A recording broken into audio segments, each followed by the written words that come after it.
Hello, Luis. How are you? How are you? Good. Yeah. Oh, feeling good here. Good morning over there.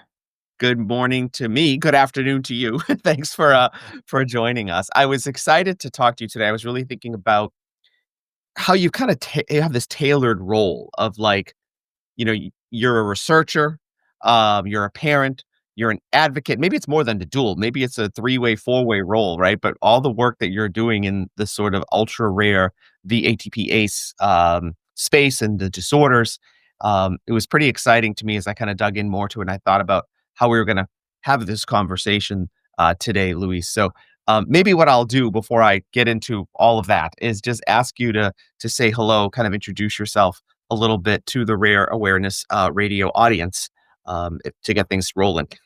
Sounds perfect. Yeah. I'm a scientist by training. Studied biochemistry many years ago, and then did a PhD in neuroscience, Mhm, and has always been my um, sort of my career. Mostly working on Parkinson's disease mhm, research. mhm, Um, I currently sit within the scientific staff of the Michael J. Fox Foundation. So mhm, Parkinson's is really at the core of our activities.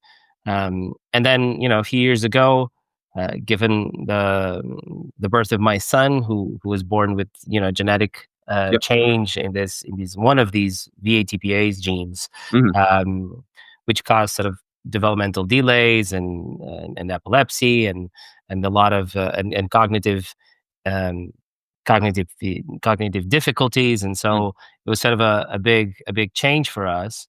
And so I don't know exactly how. I just plan one day at a time, but right, yeah, we try to leverage like the skills that I have and the learnings I've acquired through all of these years of research, more on the sort of Parkinson's disease, but still a neurological condition, right? sure, sure, To see if we could do something that could improve the future of our son, and also for the other kids with the same disorder, mm. which we then found by starting the V-ATPase Alliance.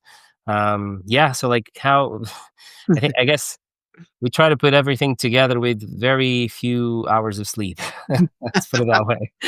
I can only imagine, and we're fortunate because we found you and the alliance, and we've just started to introduce our rare disease and rare awareness radio network to your organization through a conversation as you know, that we had with Kristen a couple of weeks ago.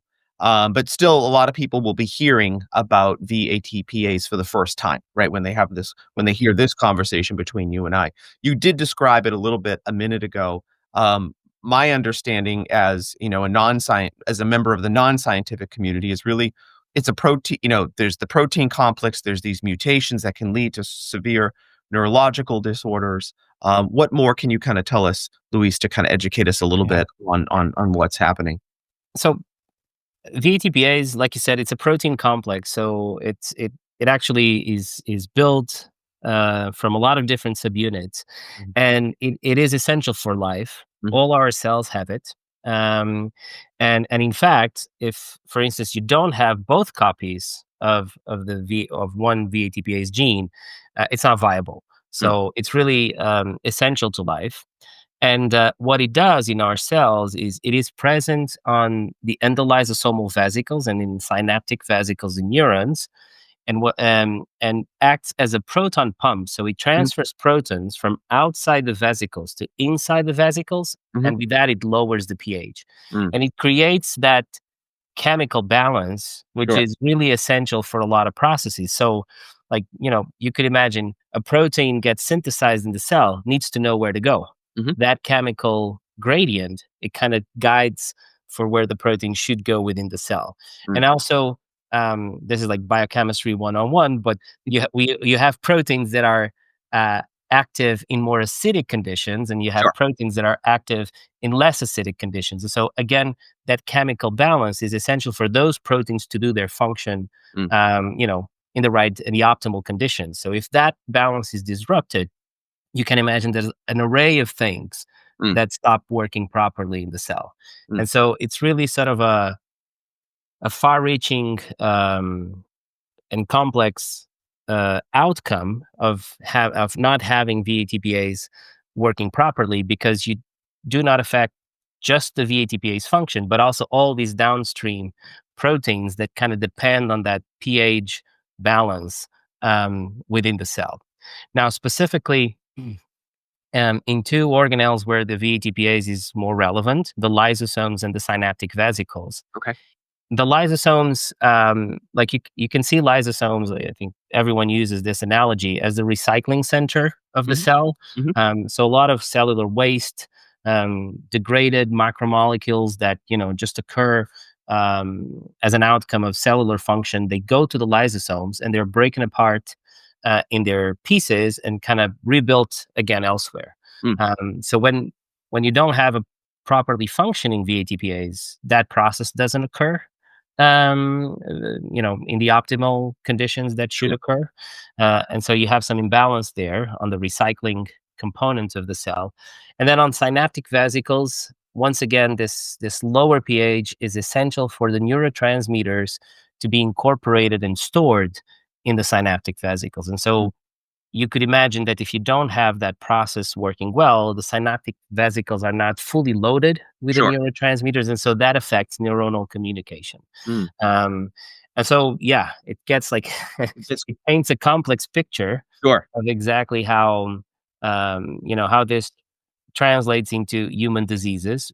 What we know now, sort of moving more to the clinical phenotypes, this actually an interesting um, thought process that we had internally. So, like, our son has a mutation on a specific gene Right. of the VATPase complex, and that gene leads to what clinically is broadly classified as a developmental and epileptic encephalopathy. Hmm. But essentially is what I described. So cognitive impairment, um, a very so global developmental delays or even failure to meet certain milestones, Sure. and then a high frequency of epilepsy. But we have other VATPase genes that clinically present themselves very differently. So you could have renal failure. Mm. That's sort of if you have alterations in a different VATPase gene. You may have changes in the alteration of the bone density, mineral density, and so you could actually have either osteoporosis or the opposite, osteopetrosis, Oh, depending wow. on the and so this is this, but we thought it makes sense to bring those communities together because Sure. rather than focusing on the clinical presentation, we focused on the biology. Because I Okay. think there's good reasons to believe that if you had, let's say a molecule that could activate VATPase, you could probably have clinical benefit across the spectrum of clinical presentations. And so that's why we're sort of the V-ATPase Alliance, which we're Sure. an alliance of genes. That has been our approach. I appreciate how well you can break that down for non-scientific community members like myself. I can tell it's not the first time you've had this conversation, and thank you also too for sharing specifically what's happening with your son and sort of the related encephalopathy that he deals with. I do want to talk about the Alliance, Luis, because really I know that your mission is spanning education, it's spanning community building. Like you said, it really is an alliance. Research, and ultimately therapeutic development, I know are all on your horizon. So, what pieces of that do you think are the most urgent that you are trying to tackle today? Maybe they're all equally urgent between education, community building, research, therapeutic advancement, or I guess how does the Alliance kind of approach balancing each of those sort of major components of its mission? Yeah. Well, we'll definitely try to tackle all of those, Mm. to the extent of our forces. Yeah. We really try to cover them all. Like we feel there's a sort of an immediate family community support for sure. Hmm. Like obviously these genetic mutations don't choose, a particular economic status Right. or Oh, sure. Mm. background or Yep. like, and so we have obviously folks from all walks of life. Some have a higher scientific literacy, others don't, Right. which is obvious depending on everyone's path. And so, like you have. we have some families like we have parents that are scientists, Sure. and we have others that even reading a genetic report is complicated, right? Right. So they say, "Oh, I have a mutation on this gene," but they don't understand the concept of variant, for instance. Mhm. And so we kind of need to build resources so that we could align, like they have some standards of knowledge of what this condition means for our children, so that we can also plan as a community how we're going to tackle the Right. most immediate needs. Otherwise, like there's a disconnect Sure. in this communication, so we definitely do that.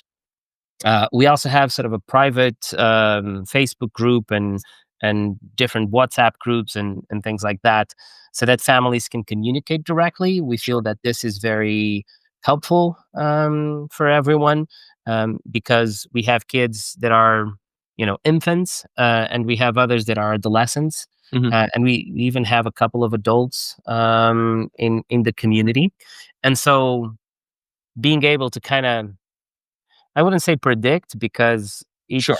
each individual development will be different, but like being able to plan in with some guardrails on like where do we think we're going to sit um, for the future, and so this is really important for the families, for all of us. I'm including myself there. Right. Actually, this was the first thing that drove us to start this. Was like we were delivered with a diagnosis Mhm. and no idea what the prognosis would be, Right. because the all of these conditions are very rare and very recently described, and so we just didn't know what to expect, and so Mm. that eagerness for connecting with other families was really sort of the primary factor that started all of this. Sure.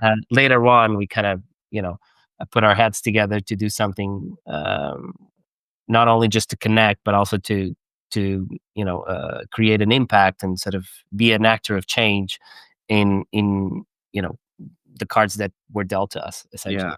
Yeah. Um, but then, so we have all that, but the primary focus of the alliance is really on biomedical research. Okay. Um, we feel that sort of the extra value that we could give, Mhm. based on our backgrounds in terms of what skills we have and what we could do, and we feel that this is sort of the more long lasting effect that we could give to this community. So the primary, yeah, like I said, the primary focus is really on biomedical research. Sure. Now, for that, we unfortunately are really starting this. Like these conditions haven't been described for many years, so even sort of the basic biology and sort of the mechanistic understanding of the disease is very limited. Mm. So at this point, we are still a little farther away um, from thinking on what therapeutic intervention we would do. So actually, like what we're trying to do as quick as possible is finding our therapeutic hypothesis, Sure. right? So how can we do this, or how could we possibly tackle this in the most effective way? So we're some of the things that we're doing currently is like we have a couple programs to collect patient data. So Mhm. we need to characterize the clinical presentation, understanding the genotype phenotype relation in these diseases. Like, do we have variants that are more deleterious than others? Probably yes, but we haven't yet been able to identify them or classify them that way. Sure. So hopefully this is something that will emerge from this data. Also, there's not a lot of laboratory models, cellular models, or animal models where you could test mechanistically this disease and even test drugs.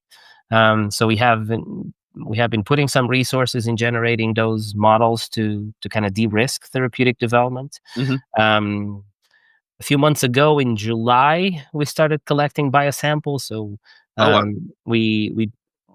we enter in the partnership with Combined Brain, which I think in the rare disease community, especially the sort of the neurological rare diseases, is very well known as a consortium to accelerate um, the development of biomarkers for rare diseases. And this is key for us because you can imagine that in conditions that affect development, like the not only there's a spectrum and some kids develop faster than others, because the V-ATPase gene is just one gene, and then we have all these other genes that make up an individual, and obviously they have they affect how you develop as well.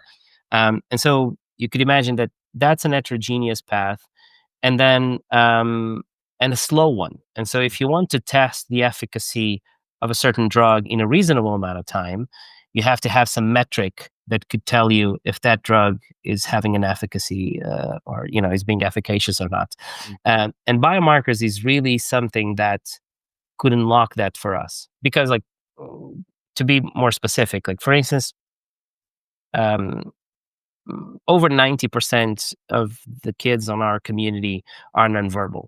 Like, it's not reasonable to expect that you would have a pill or a Right. therapeutic intervention, and in a few weeks that child is talking, right? All of that's gonna subside. Yeah, sure. Exactly. And Yeah. so that's what you need. You need something Mhm. that could tell you that your intervention is doing something positive, so that you could assess efficacy in a more reasonable timescale. And biomarkers could do that for Be a way to you. do that. Yeah.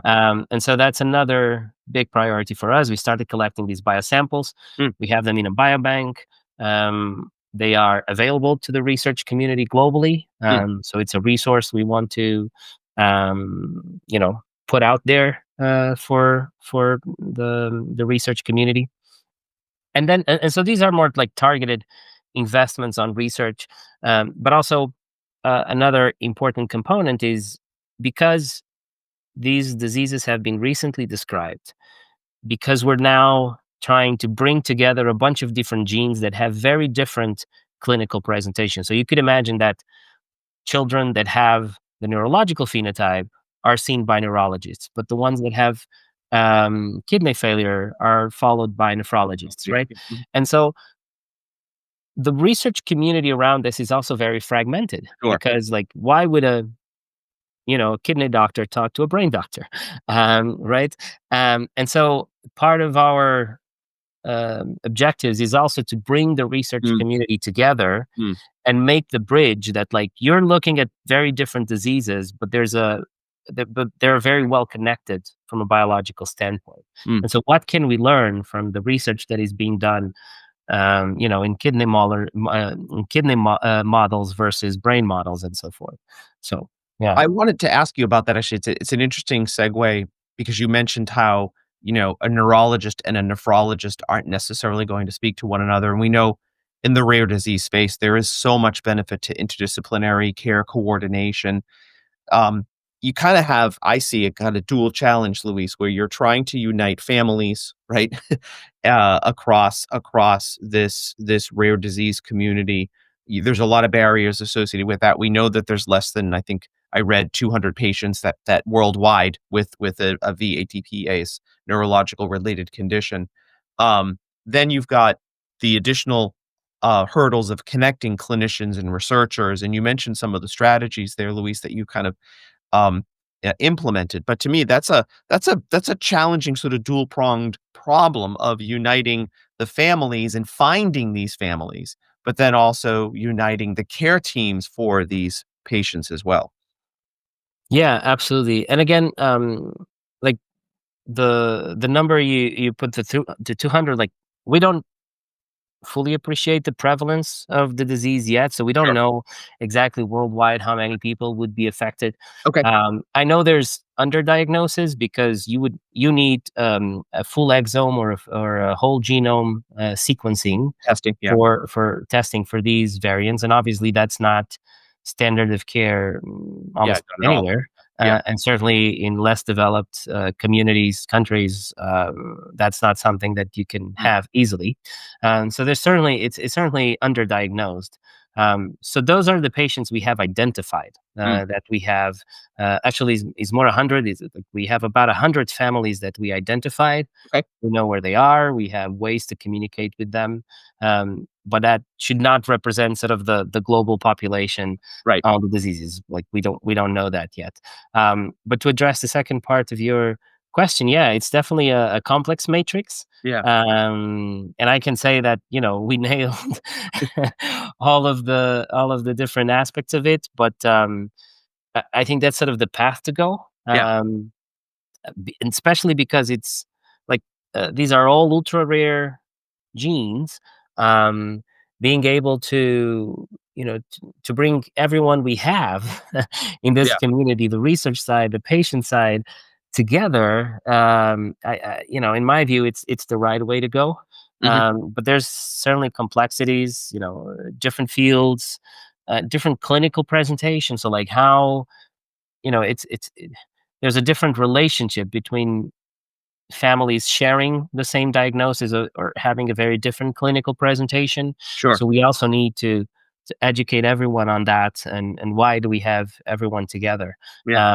So they're certainly challenging, Mm. but I think it's the way to go. Sure, yeah. And the alliance it's coming up sort of on a major milestone, right, Luis, in its inception. Am I correct in that? Yeah, well, not sure exactly what milestone you're referring to. I mean, we have several that have been very important for us. Certainly, the biosamples Sure. were very important. We are now very close to establish also a drug repurposing program. Yeah, So that was the one, yeah. yeah, So that we haven't started yet, but it's something that, understanding the uncertainties, and the fact that, like, most of the therapeutic efforts that ever get developed don't necessarily work. yeah, But we do have some hopes that, that would be our ideal case scenario, for our community. Like, have something that could be FDA, EMA approved already, yeah. that we could potentially repurpose to our conditions. And especially, like, when you look at how things are developing, for instance, in terms of precision therapies, Mm, gene therapies, ASOs, like, these things probably will scale, um, at at um, at a rate that maybe we could benefit from it, like in 10 years or so. sure. But our kids are developing as we speak, and Right, so we right. don't They have the don't stop. luxury to Yeah, wait yeah, for that to come to us. right, And when it comes, we want to be ready, right? Like, we right. want to fully understand the mechanism, so we understand what's the best approach. If, we should overexpress this gene, or Mm, repress that one, or maybe editing is the right intervention here. So, like, we want to be ready for when that moment comes. But in the meantime, if we could have something that could mitigate some of these downstream effects of the V-ATPase mutations, that would be gold for us. yeah, and thank you for I specifically wanted to ask you about the drug repurposing and some of these other modalities, so thank you for that. A lot of times when I talk to, parents slash founders slash researchers, people that live in this almost, triple or quadruple world like you live in, we do talk a lot about sort of the democratization of gene testing, whole gene sequencing testing. What and how, like you said, it is not a standard of care, right? So is there specific work that your alliance is doing around trying to drive forward policy change around genetic testing, or are you less focused on that and really kind of more focused on some of the other strategies we've talked about? I'm curious. I mean, we're obviously a very tiny organization to drive some of those efforts forward, but we clearly do associate ourselves, in larger Mhm. consortia of, rare disease organizations that all advocate for the same. Right. So we cooperate a lot with the Epilepsy Foundation, with Global Genes, and other organizations that I know are driving forward some of these changes. I Y- think, uh, it's becoming harder and harder to understand why the resistance to make this change and have genetic testing as a sort of a standard approach, Right. especially when children are starting to show, um, failure or delays in meeting milestones across Yeah. multiple Multiple. areas, right? Yeah. Right. And you Yeah. do of, you know, it, it's be- it. I have a hard time to understand, or like I have a hard time to believe that it would, from a cost standpoint, Mhm. make sense to not have genetic testing, because like you just delay these diagnoses for Sure. years, Sure. and it's not like, and it's years that you're doing other tests and other things, and so you're increasing the cost for having the diagnosis. Um, I can understand some ethical considerations, like Sure. do you want to know certain things if you don't have like a therapy Right. that could but we're crippling ourselves for Sure. not knowing and not being able to act as a community at the research setting and all of that. Mm. So I don't know. No, it's a complex debate, but I It think really is. Yeah, I know from my own experience, my niece suffered a nerve sheath tumor, like a schwannoma type tumor, and, we did genetic testing to kinda understand if we could get to the root of why all of a sudden, she developed this Lyme-sized nerve sheath tumor in her back, and was it genetic related? And we could only, to your point, we could only go so far, until insurance and other things were going to be a major blockade to continuing to really kind of do more deep, right, genetic uh-huh, testing uh-huh, associated with her. So we didn't go so far, right? And yeah, to me, it was very um, frustrating, and her situation was so isolated. Not compared, I'm not comparing it at all to the situation that yourself and the families in your alliance deal with, but just that unexpected hurdle of not being able to go any further because it was not a standard of care or there was insurance considerations just really seemed particularly frustrating, knowing that you can go further, right? The mhm. technology and the science is there to go further. And I get what you Oh say yeah, about debate around some of the ethical concerns as well. yeah. And I want to make a point, based on the fact that the science is there. Mm, Like I'm actually repurposing this quote from Michael J. Fox. Like he used to say that, at the Fox Foundation, which is like the science is ahead of the money. great. And in the rare disease world, it definitely is. Yeah, yeah, And we need to find ways to to have the resources. Um, yeah, and we'll have to be creative to understand how can we make this more scalable in yeah, terms of yeah. applying to different conditions. But yeah, but the science is there. Um, I also, kind of a joke, but I tend to say that the most common disease is the rare disease. Yeah. And so there's a huge unmet need for a lot of people. Yeah. And, we'll need to figure out a way to make this work. I think what you just said too about the research infrastructure, and do rare disease funders, those who actually do fund rare disease, do they underestimate that? Do they underestimate when it comes to rare disease and ultra rare neurological disorders what the scaling and the research infrastructure needs to look like in order to kind of bring more treatment availability? Do you have to educate funders in that regard, Luis?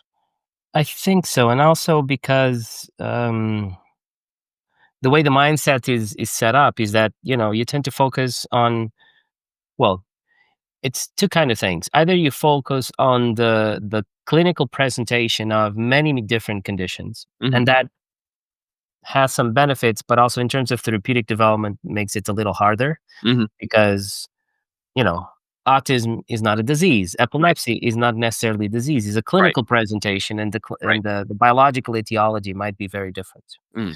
Um, and then you have the opposite, which is where we sit, which like we're trying to focus on these genes, but then we may lose the perspective of how does our own disease relates to others, Right. and that middle ground is a little hard to establish. But I think it would be incredibly beneficial if there would be infrastructures that could allow us to integrate. Well, there are some obviously, but more and more streamlined to integrate multiple diseases where then you could look for similarities Mm. across conditions, because Mhm. that could definitely help you in the long way to develop therapies. Sure. And I'm Sure. talking about like, well, for instance, the biobank we use with with Combined Brain is trying to do that. So it's Mhm. like it is open to multiple um, rare conditions, and sometimes studies are done across rare diseases, and so then you have the opportunity to look at the data and look for similarities. Right. Um, but like even natural history studies, you could think that, you know, you could have, let's say, natural history studies for neurodevelopmental disorders, regardless of the diagnosis, and Mhm. then kind of try to work off of that Yeah. to look for similarities if there Yeah. is a. Yeah.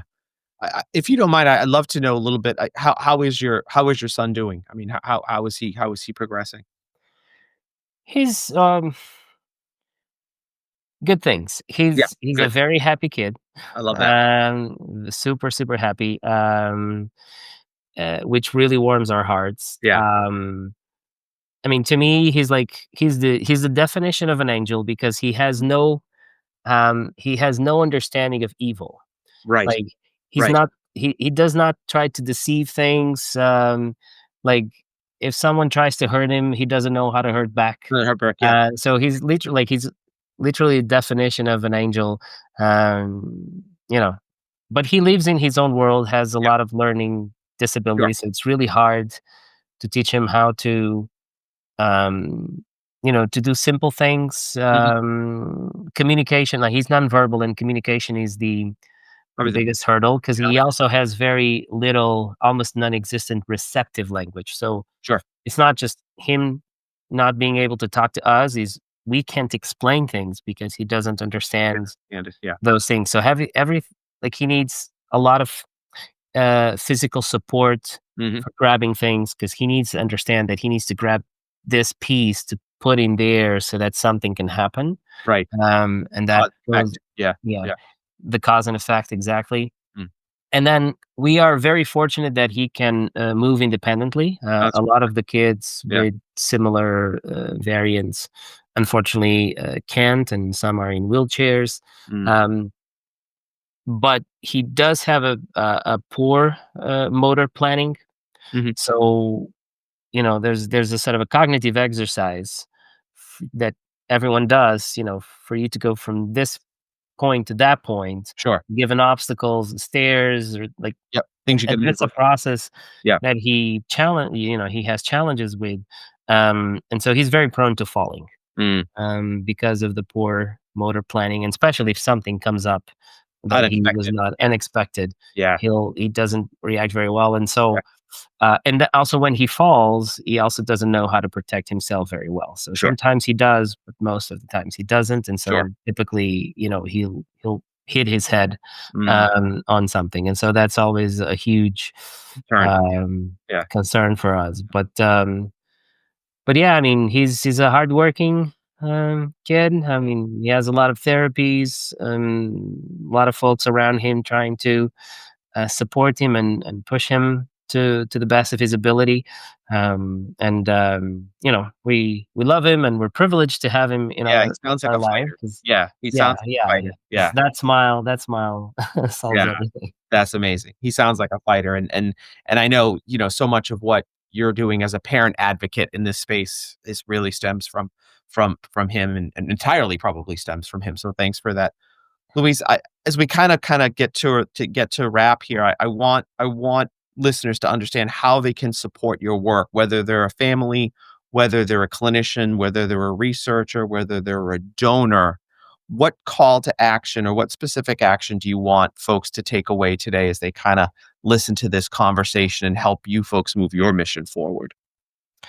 Yeah, I mean, I think hopefully we made it clear that we're really trying to de-risk therapeutic development Sure. and support this component. So we certainly need researchers, basic researchers, translational researchers, clinicians. Mhm. So I guess that's like First one call to action. component. Yeah, Yeah, first call to action. yeah. Um, if you have seen patients with variants on V-ATPase genes, if you have research somewhat related to V-ATPase or lysosomal biology, synaptic biology, Mhm. you know, we would be more than happy to talk, present our resources, and explore ways to collaborate.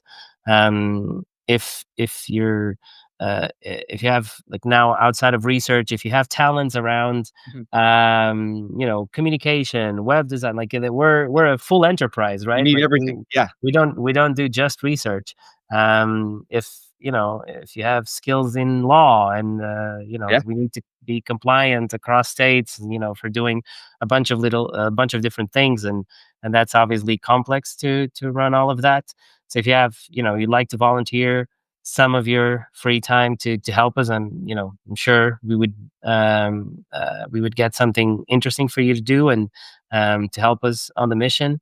And last but certainly not the least, for potential donors, I mean, like I said before, the science is ahead of the money, yeah, and money is our limiting factor by absolutely. far. Always is. Yeah, If we could have more resources, and I'm sure, like, if you would meet some of these kids, your heart would be touched, yeah, because they have a smile that really resonates with everyone, and everyone like that talks with our son Danny or other kids. They all come, touched by those interactions. So these are really special kids. Yeah, it would move us long ways. I bet. um I bet. Yeah, that's amazing. And really best wishes to you and to Danny. I hope everything continues to go really well. And I feel so fortunate to know that a scientist like you who's trained in neurodegenerative disease research is kind of, you know, uh, driving this forward, plus, all of the additional advocacy and care, and commitment that you bring as a parent too. So, Luis, once again, thanks. I know you're really busy, so thanks for taking the time to to chat with us and teach us more about what the V-ATPase Alliance is doing.